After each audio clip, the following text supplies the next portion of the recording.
Hello! Okay, for those of you returning to the channel, welcome back, and for those of you that are new here, that have just stumbled upon this video, then thank you for joining me, and welcome to my spoiler-filled review of Alien Earth Episode 3, Metamorphosis. Aptly titled due to sort of what this episode explores with its characters and with their stories, and how these stories, whether it be the Lost Boys, Wendy, or these corporations, or Kirsch, you know, and Morrow, how all of these different stories now are really starting to branch out and evolve into something else or something different and take on these different paths, and how these characters are reacting to sort of the events that they were put through within those first two episodes, and sort of the consequences of those first two episodes, and how they are affecting our characters from a mental perspective and all of that. Yeah, Metamorphosis pretty much sums this episode up on many different levels, and I really enjoyed it. I've watched the episode twice and I enjoyed it more the second time around. Whereas that first episode did a really good job at setting up its characters and its story within this point in the timeline, you then had the second episode, which was very good at kind of honing in on the horror and the kind of the creepiness of it all. And then the third episode is more of a sort of a slowing down, kind of taking a step back for a moment and sort of observing how our characters are reacting to the to the events that they have been put through in those first two episodes, and the consequences of those events, and how as a result we've got these sort of these journeys now, and sort of these different motivations and agendas and all of that are starting to sort of really come to life, and sort of these different journeys with these characters are starting to sort of go into the sort of the individual paths, you could say. And I really liked the episode because it's one of those episodes where it's almost like you're taking a breather. We're not only getting to know our characters more, but we're getting a much more insight into their characters from a psychological perspective. And so, yeah, episode 3, like I did with the last episode, episode 2, I'm going to start off with something that I failed to mention yet. And, you know, because there is so much to talk about within this show so far. You know, we're only 3 episodes in, and I do think Noah Hawley, up until this point, is doing a really good job at kind of really exploring these characters, giving them their own kind of personalities and identity. And you've got some really clever, smart writing here within the show, but it's also being aided by the performances from the cast, specifically the Lost Boys.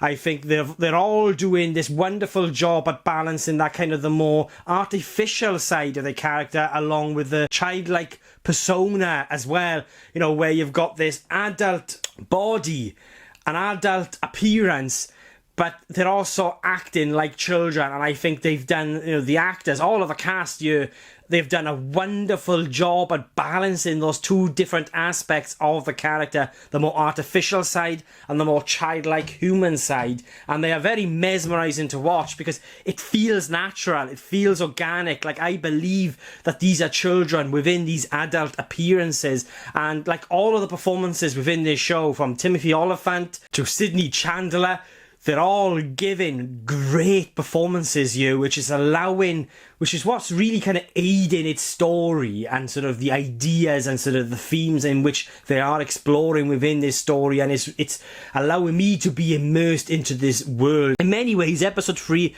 was more of a character study in sort of what would happen to these characters after the events, after the sort of the horrifying events of those first 2 episodes. And it all plays into the title Metamorphosis, right up until the very last shot in this episode, where you've got Hermit's lung in the containment, and you've got the kind of the seed of the facehugger implanting itself, sort of burrowing itself into the lung, which, you know, again, from a visual perspective, I'm sort of realizing what's going on within that moment and within that scene.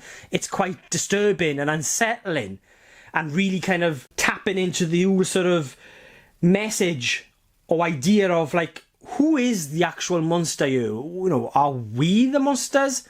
Or is the alien? You know, Noah Hawley has mentioned this in an interview himself, but this is, you know, the story and what it is they are exploring with this story, with sort of these characters and the corporation, it is basically originated from the line that Ellen Ripley says to Burke in Aliens, you know, where she says, I don't know what species is worse, you don't see them fucking each other over a percentage.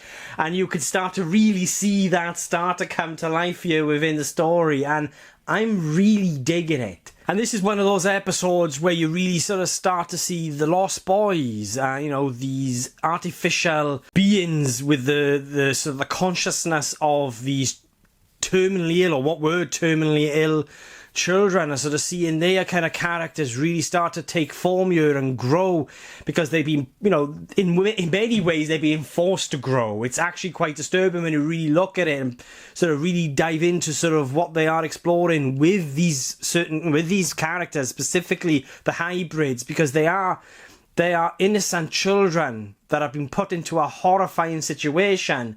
And like I said, this episode kind of really sort of explores the consequences of that, especially with some of these characters, specifically Nibs, which we get within the first 5 to 10 minutes. A Lily Newmark plays the character Nibs here, and you sort of get her kind of questioning, you know, why is she called Nibs? Like, why didn't she get to choose her name like Wendy did? And sort of, there are a couple of moments with this character where she's kind of, you can see she's really questioning the why and her sort of existence, and kind of, you know, for example, touching her eyeball. And so there's a lot going on with this character mentally as a result of that attack from the alien creature in the second episode. But it's all aided by Lily's performance in these moments. Like, she gives us a performance where you could see the robotic element, that kind of artificial element, but you could also see the human element bubbling through, but it feels natural, it feels real, it feels organic, like I'm buying into it. And it's a great performance. There's a nice shot actually, where they find out that Wendy is among all these creatures somewhere else. And it's a shot where it focuses on Nibs, and you've got Kirsch in the background. And all Nibs says in that moment is something along the lines of, oh, Wendy's with all those creatures out there by herself. Something like that. I can't remember the line now word for word. But it's in that moment, sort of with this kind of the expressions within her performance.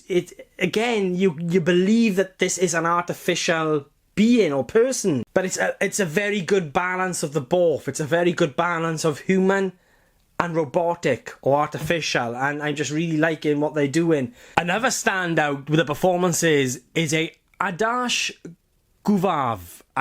Apologies if I've pronounced that incorrectly, and he plays Slightly, this other hybrid.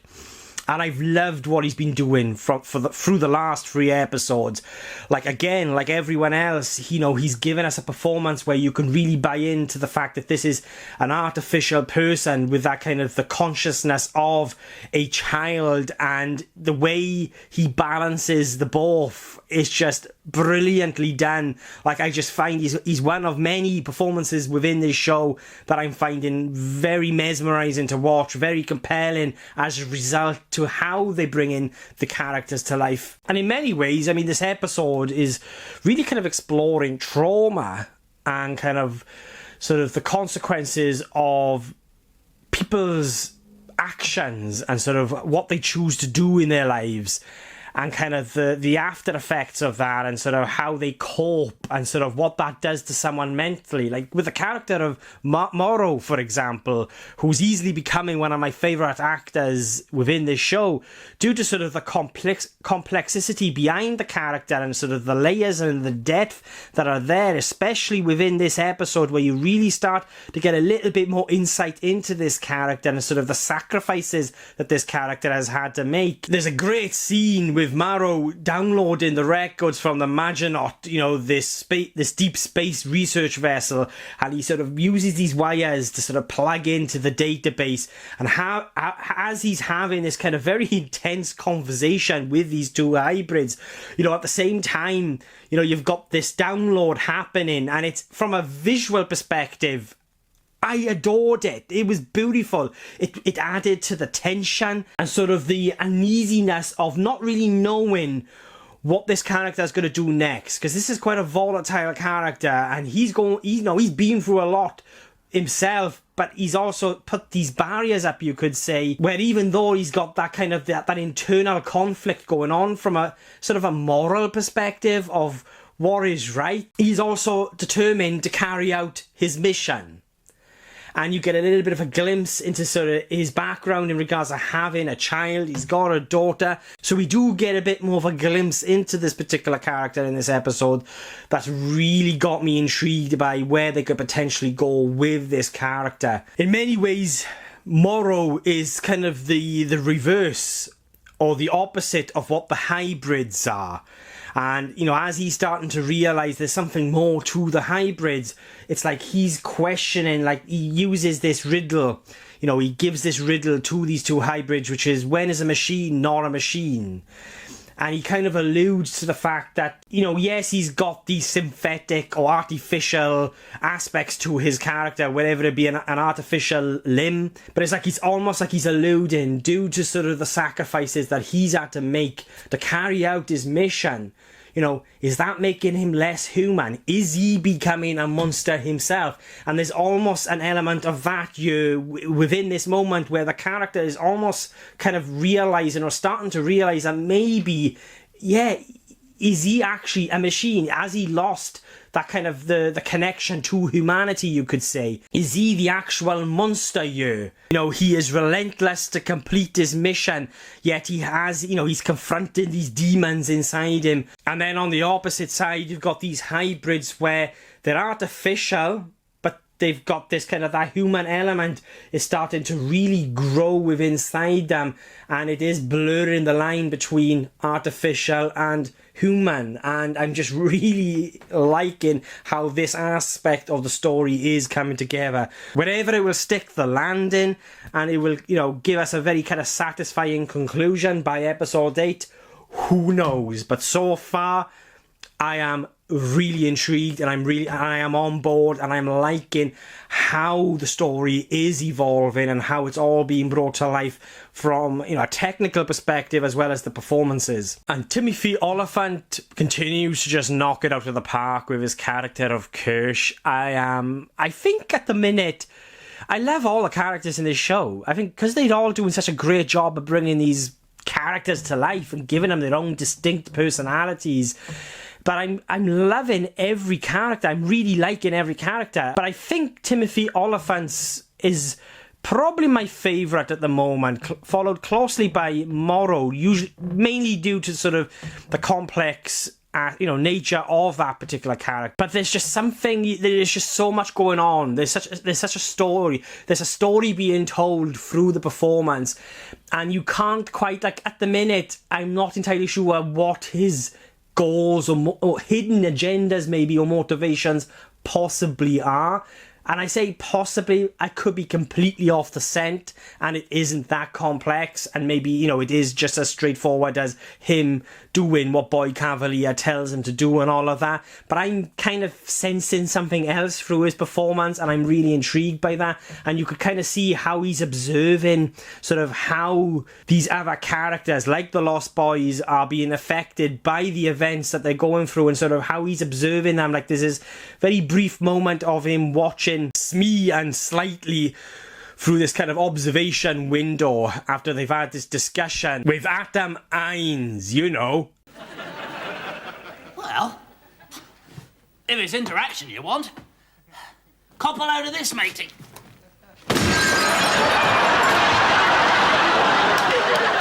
That guy, yeah.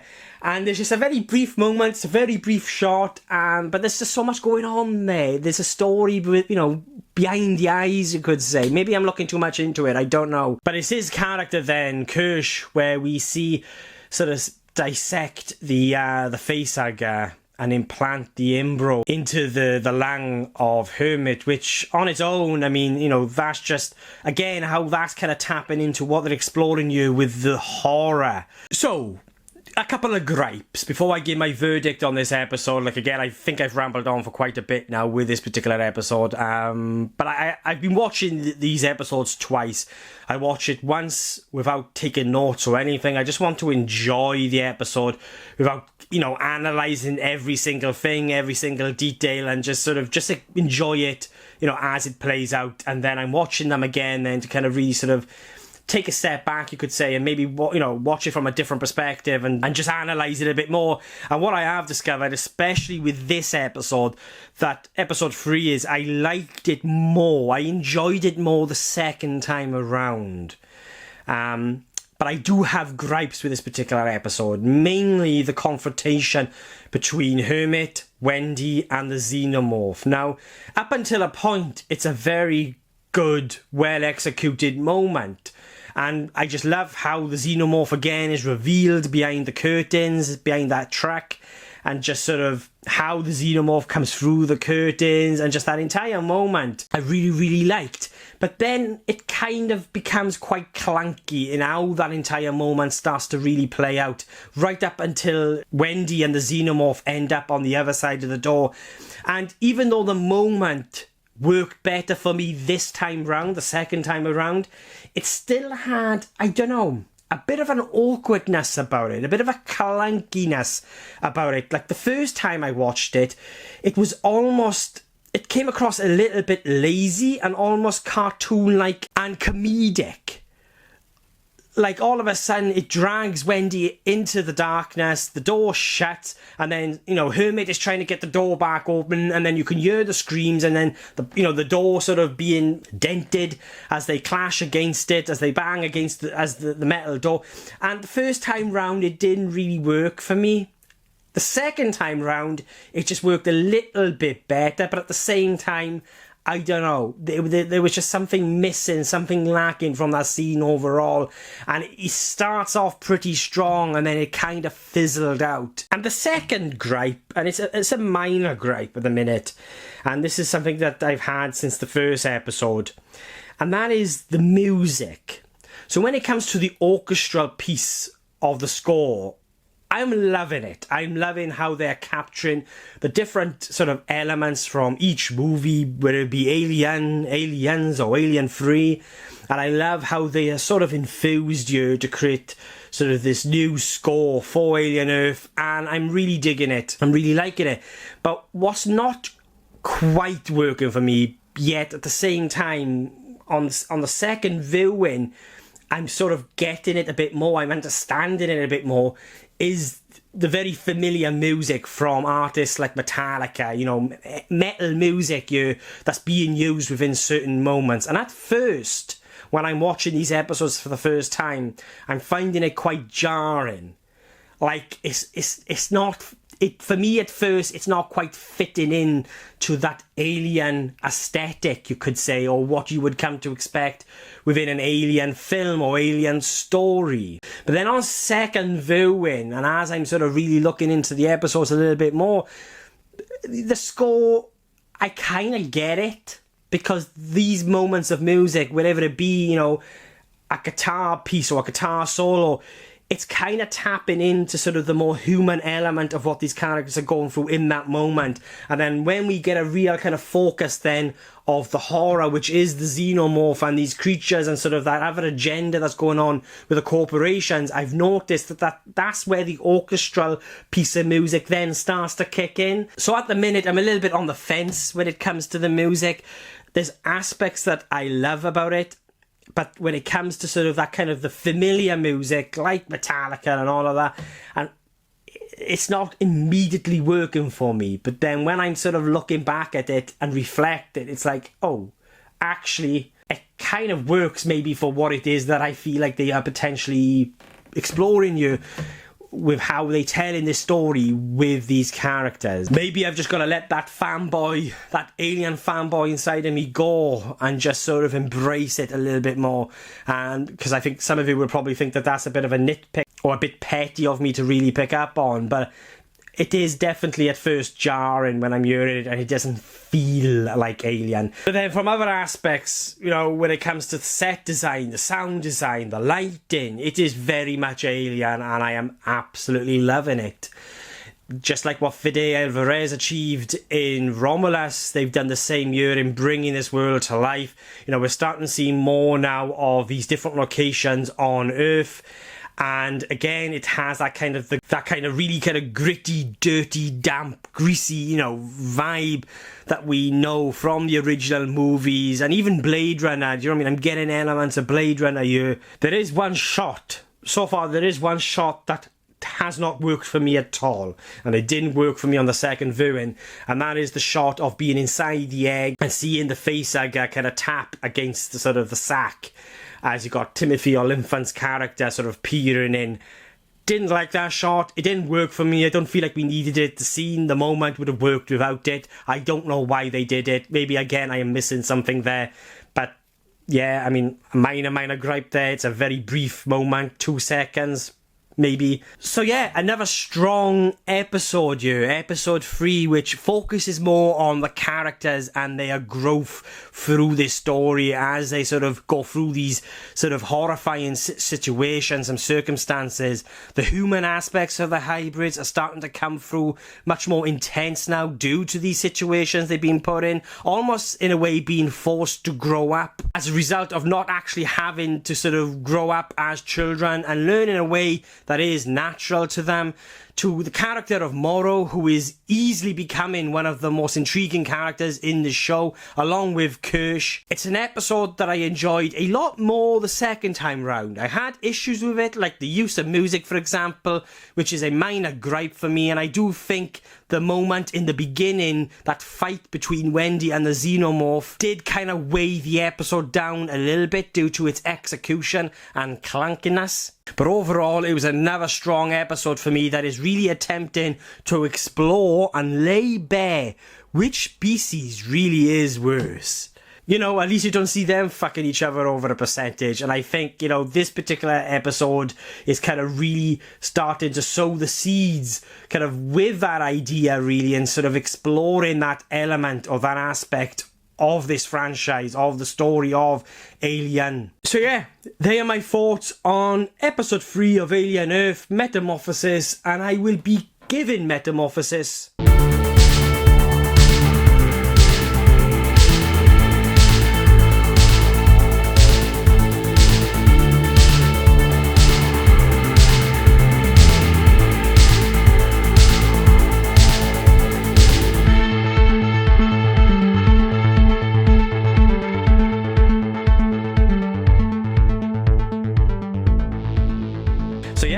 They're my thoughts on Metamorphosis, but what did you guys think?